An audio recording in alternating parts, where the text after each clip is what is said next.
it's not only the architecture and the design that I was interested in, but I think one of the main reasons why I still continue to be a part of the foundation from a volunteer board standpoint is the notion of recognizing what helped me to get me to this point, and a lot of it was the foundation for sure.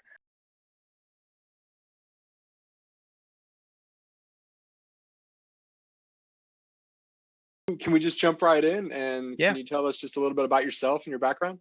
Yeah, sure. My name is Ryan Lee, born and raised here in San Francisco, which is how I know the Architectural Foundation.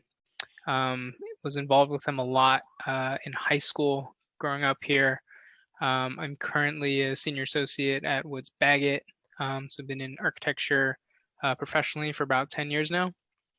And so, yeah, I mean, early on as a kid, when I was first started getting interested in architecture, it was one of the drivers to going to Lowell here locally, because I knew they had an architecture program, and through that architecture program, they relied a lot on the programs and offerings from the foundation. So things like the high school design competition were all as an annual project. So that was a good way to get my feet wet in some design projects and some design thinking.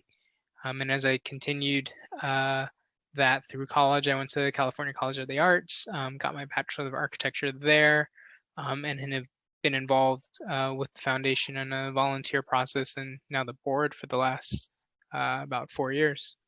That's awesome. And very heavily involved still in the high school design competition, right?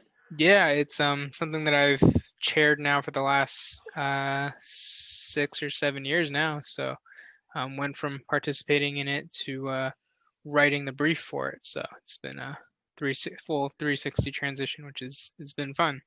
That's awesome. Can you share just a little bit about that, both as your experience being in the competition and then now as a chairperson? Yeah, when I was entering, it was a really unique learning experience because it was different from any other project school assignment that I had been involved in previously. There's really no right or wrong answer. It's just sort of up to you to digest the information, analyze the situation, and come up with some creative thinking around how you might solve or attack a problem, and a built problem in this case. And so that's definitely been the sort of backbone for writing these competitions now is, how can you make it open enough for students to really just be able to be sort of free thinkers, express their creativity without having to necessarily execute super technically. We definitely have a lot of students who participate in this on their own as sort of independent study without the help of a teacher, a class. So it's really just about focusing on students' ability to express their thoughts and ideas first, and then everything else just kind of falls naturally into place. That's awesome. Can you share just a couple examples of projects that have been in the past for the competition? Yeah, so when I was a participant in the competition, I remember doing a bicycle pavilion down near Pier 39. We did a Harbor Masters facility right just sort of north of AT&T Park, which actually turned out to be a real project. In the end, it's built now, and so I remember being part of the competition, and after submitting my entry, being able to actually go to the architect's office who was actually in charge of the project, and see their designs on the boards, have them walk us through the drawings there, and the connection, really being able to see sort of similarities in thought process was really cool to see, because then you would make that connection that, oh, these are similar ways of thinking about how to solve this problem in a real world scenario. And so I think that's also one of the biggest things about the competition that makes it really unique, is that it's really it has to do with real world issues that people professionally are tackling, that students get a chance to mimic the process, mimic how you go about thinking about these problems. Since I've chaired the competition, most recently we did a sort of temporary communal hub serving the Haight-Ashbury district. We've done a floating music pavilion out along Fort Mason Center between the piers down there, a youth fitness center down in the Presidio. So it's also a really good opportunity to look at various sites throughout the city and get students here locally out to places in the city that they may not have ever visited despite living here. So it's a really great way to explore the city in addition to thinking about the built environment as a whole. That's really cool. That's San Francisco. It's as far as cities go, it's kind of a small city, right? As far as population size, but there's just so many parts to it, right? And you can live there, you can grow up there, and still not have seen anything close to what there is to see. Yeah, So totally. um, so with your involvement in the foundation, when you were coming in, did you come in as was a freshman or sophomore in high school? Yep, freshman in high school. Okay. Entered my first competition as a freshman and ended up entering all 4 years because I enjoyed it so much. So that was a really great experience. Yeah. And so did you know when you were a freshman, I mean, you probably had an idea that you at least wanted to explore design and architecture? Yeah, it was definitely something I had thought of going into school, definitely even before high school, and knowing that there was an architecture program at Lowell to sort of be able to cater to that interest. So yeah, definitely something that I knew early on that it was of interest to me for sure. Gotcha. And then how would you say, if at all, that the foundation had maybe helped kind of along the way once you finished the program and moved on to college and were getting your degree and licensed? Yeah, so beyond just the foundation and the competition in particular, being able to engage with professionals through the organization, whether they were current board members who I got to know throughout the years participating in the competition, or whether they were mentors out of the Build SF program, really being able to go on some site visits and really being able to engage and interact with professionals in the architecture and design industry was really great as an offering out of the foundation. Yeah, no, I have found that everybody is so freely giving of their time, right? And as Yeah. you know, now with COVID and the structure has changed a little bit, we're not able to maybe do so much of the in-person stuff at this moment. But we've moved our platform online, and everybody, so many licensed architects, folks in the construction industry are really willing to just give back Yeah. and give time and do interviews and donate and do all of these things and bring kids in when that makes sense. It's been really fun to watch. It's been really impressive. Yeah. Um, can you tell me a little bit about your favorite part of your job right now? Favorite part of my job, definitely still the creativity and the ability to sort of think iteratively through all of the projects. Being able to jump from multiple scales, I think, with everything sort of COVID related, sort of forced everybody's hand, like all hands on deck for any project that's sort of coming at anybody's way. So, I've even since starting work from home, I've been able to work on a few local projects at various scales, but I've also, done competitions in China or Saudi Arabia that are the sizes of cities, So I Right. think being able to stretch the creative thinking across multiple scales is the most exciting part of my job right now. Love it. I know your firm is very large. Do you guys, either in your office or you specifically on a team, specialize in anything particular? Any specific type of project? Most of the projects that I've worked on professionally over the last 10 years have been mixed use tall tower developments, mostly internationally. So built work in China, built work in Jakarta. So a lot of projects in Asia for sure. That's cool. That's cool. What would you say right now would be kind of the biggest hurdle you've had to overcome, or any challenges you've overcome along the way in your journey? It's an interesting question. Yeah.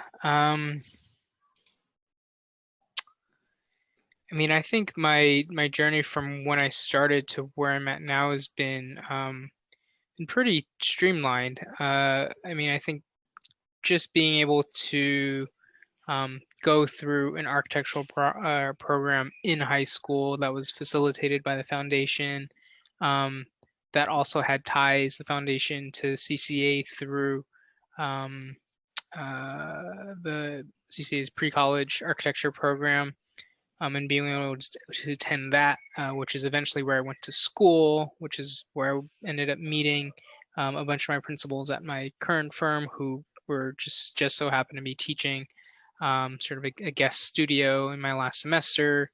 Formed a good relationship there, and then being able to work that into a full-time job that I've now been at for 10 years. I mean, I think all of that process is sort of built up on itself pretty well. So the hurdles for sure. I mean, I think hmm, I don't know. It's a tough question. That was good. Yeah. That was good. That's something I'm hearing echoed over and over again, is both among our peers and in terms of getting positions and promoting and things like that, and also when it becomes time, whether that's as a senior associate or an agency principal, bringing projects in, Hmm. these relationships matter, right? These relationships matter Yeah, so much. definitely. Those relationships matter. I think some of the biggest hurdles then professionally are what you're actually not taught in school or throughout that journey that I just spoke to. Is that there are just so many more aspects of running a large business that you just have to deal with that isn't part of the design school train of thought. You get to do all the fun stuff in school, and luckily enough, I still get to do a good amount of the fun stuff as well. But everything else from um, management to client relationships to business development, you're sort of everyone in this industry is you just kind of get forced into those situations, and you sort of learn on the fly, for better or worse. And I think a lot of times that's kind of what um, really kind of just makes or breaks it in this industry, because not a lot of us are trained professionally to think that way. But if you can adapt quick enough, and be able to sort of digest what's needed out of you for all those other aspects of running a studio, running a business, the better you're equipped to succeed, I think. Yeah, no, that's another theme I hear echoed over and over again, which is, all of this training and architecture design is a lifelong pursuit, right? It's a calling for most. It is a campaign of just learning and learning and learning and doing different projects and learning. A lot of that training doesn't come on the business side of architecture, though, the business side of design, right? Which is Yeah, that's like you're thrust into this role, and yeah, well, you'll figure it out, but it's not the stuff that you're learning in school, right? It's not exactly. the You start transitioning from drawing to Excel sheets, and then all of a sudden you don't know what happened. right. And yeah, it's a trip for sure.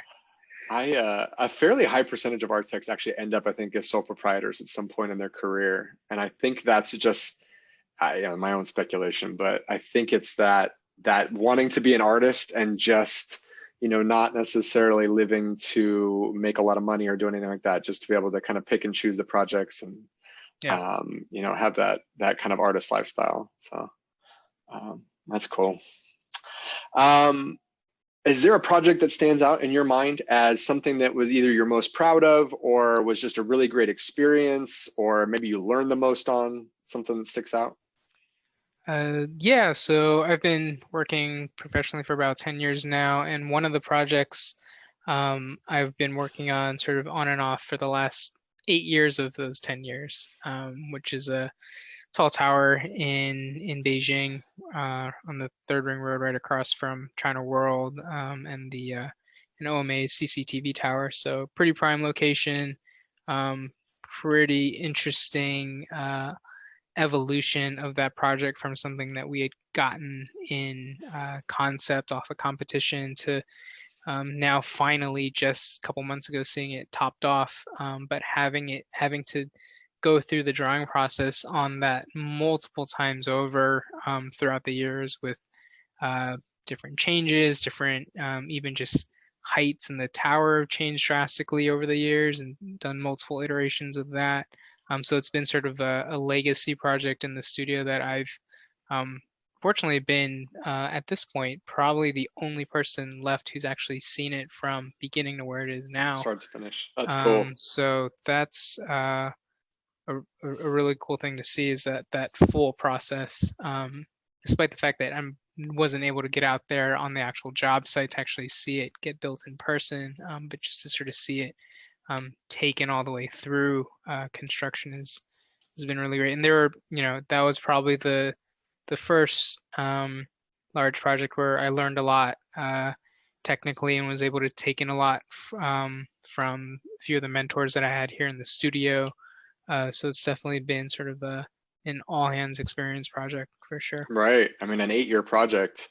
Gosh, I mean, just for perspective, like how many people would you say at any given time at your firm would be working on that project? Something like that. Probably in its heyday, we probably had about maybe 5 to 8 people at most. I mean, with a tower, the one thing about it is you can actually be pretty efficient Right. with production on something at that scale. But being able to actually have colleagues in Beijing who had the client contact that we were in contact with all of the time, and being able to work collaboratively in dual studios has definitely been a good learning experience that I've had a lot of experience now with at Woods Bagot. So. Yeah, I was actually talking to Bill Bondi yesterday, who was on the Yeah. board with us. And, from the perspective of an owner, right, the business of architecture, we talk about kind of these ebbs and flows of projects coming in. And what you really hope for is something like you're talking about, which is a multi-year project that we know we can commit a certain number of resources to, right? Yeah. And Yeah, it definitely. takes some of the ups and downs out of it a little bit as an owner.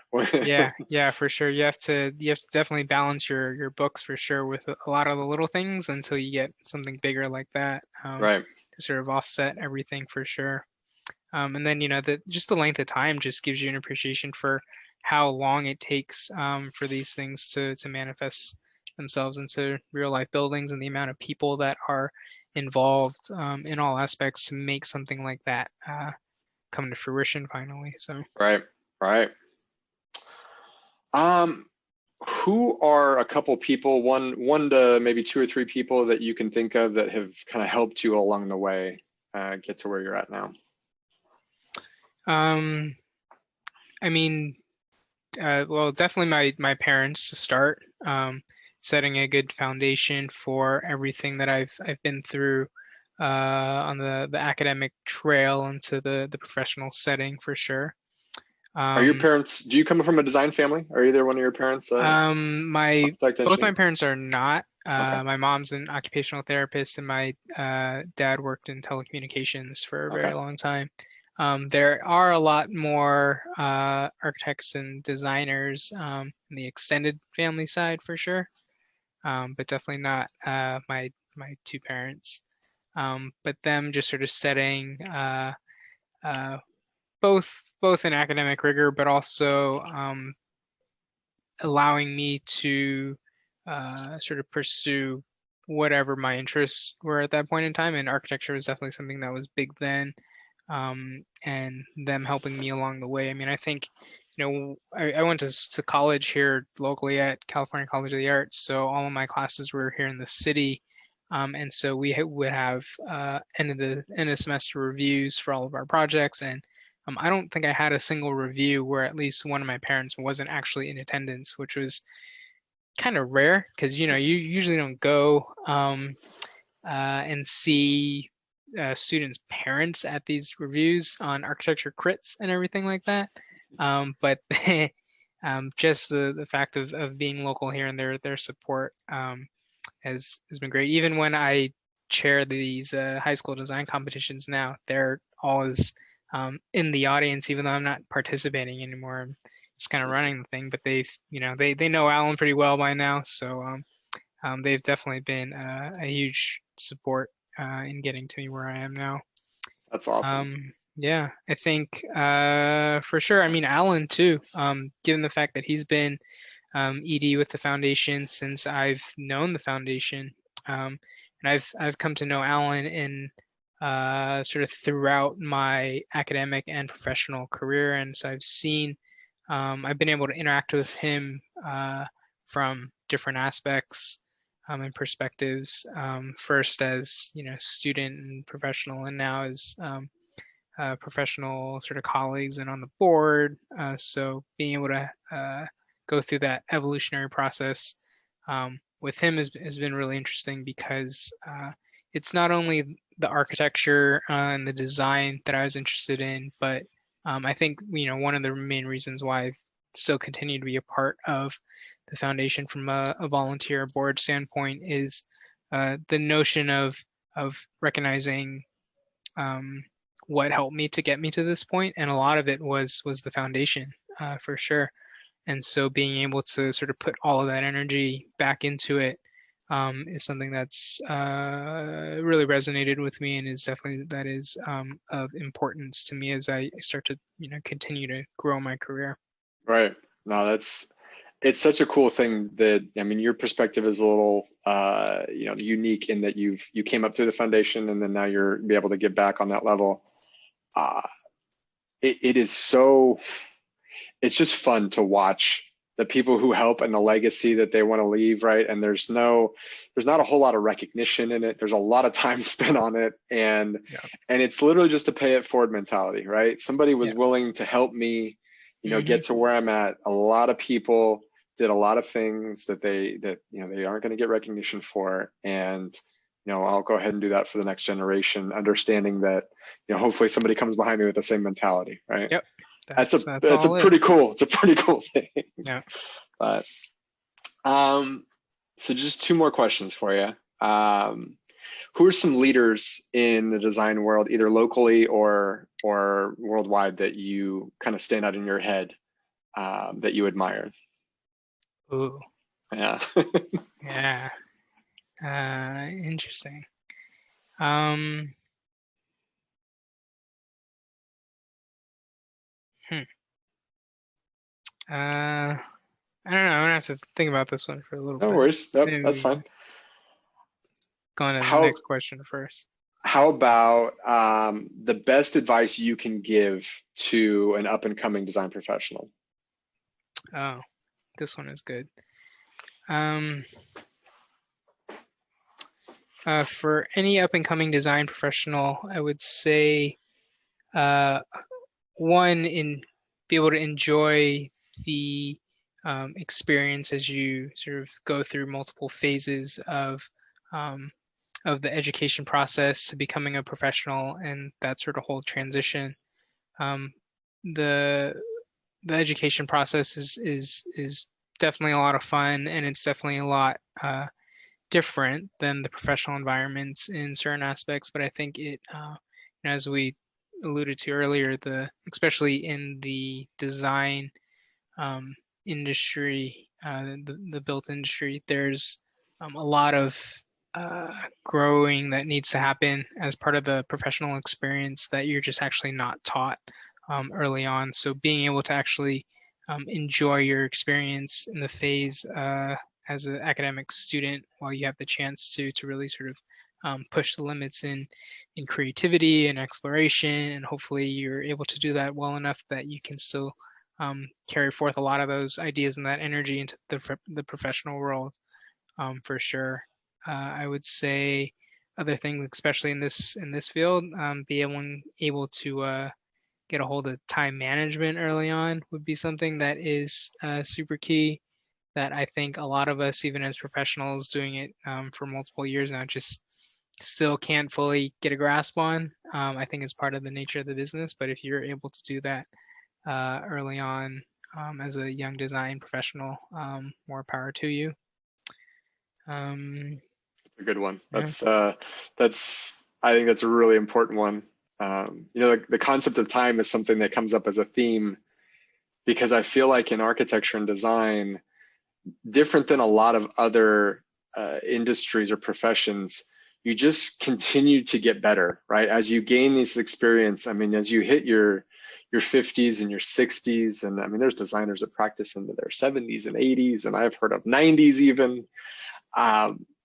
Every project that you get under your belt is just, it's a little more experience. And so it's not something that you see very, very young people taking over the industry, right? You need to, it's something you've got to put your reps in for a long time, right? You've got to work under people and hopefully, say yes to a lot of projects. Bill shared yesterday, he, his firm specializes in schools, mostly charter schools. Yep.